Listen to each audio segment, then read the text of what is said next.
एक दिन लंका के राजा रावण ने बलि की अजेय शक्ति के बारे में सुना और अपनी ताकत का परीक्षण करने का निर्णय लिए।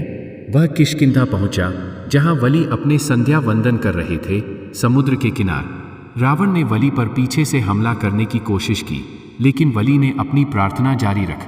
बिना पलटे बलि ने रावण को अपनी कोंपलियों के नीचे पकड़ा और अपनी पूजा खत्म करने के बाद बलि ने रावण को अपनी बाहों में दबाए चारों दिशाओं में यात्रा। रावण हेल्पलेस महसूस कर रहा था। यात्रा खत्म करने पर बलि ने रावण को छोड़ दिया, जो बिना कुछ कहे वहां से भाग गए। यह घटना बलि की अद्वितीय शक्ति का उदाहरण बन गया। समय के साथ बलि की इस शक्ति ने उसे घमंडी बना दिए। एक दिन वह जंगल में घूमते हुए चिल्लाने लगा, क्या कोई मुझसे स्ट्रॉन्गर है? उसकी आवाज ने हनुमान जी की ध्यान में बाधा डाल। हनुमान जी ने विनम्रता से बलि से चुप रहने के लिए कहा, लेकिन बलि क्रोधित हो गया और हनुमान जी को युद्ध के लिए चुनौती। अपनी शक्ति का घमंड करते हुए बलि ने यह भी कहा कि वह हनुमान जी और भगवान राम दोनों को हरा सकता है।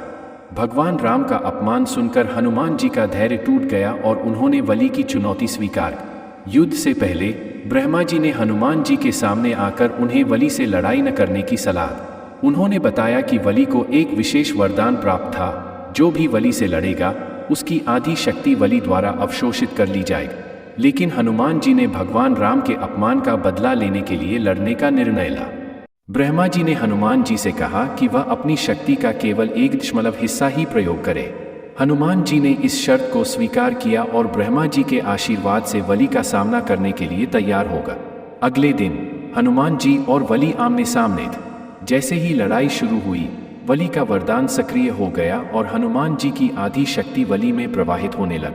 लेकिन हनुमान जी केवल अपनी शक्ति का 1 हिस्सा ही इस्तेमाल कर रहे थे, इसलिए बलि ने केवल थोड़ी सी शक्ति ही अवशोषित, तो उसे पीछे हटना चाहिए।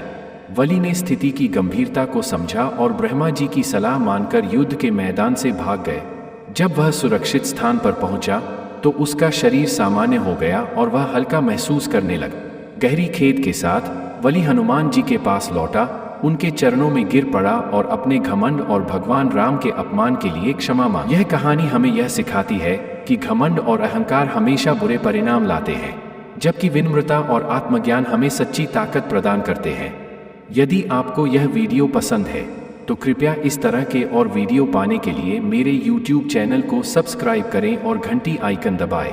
धन्यवाद। खुश रहें।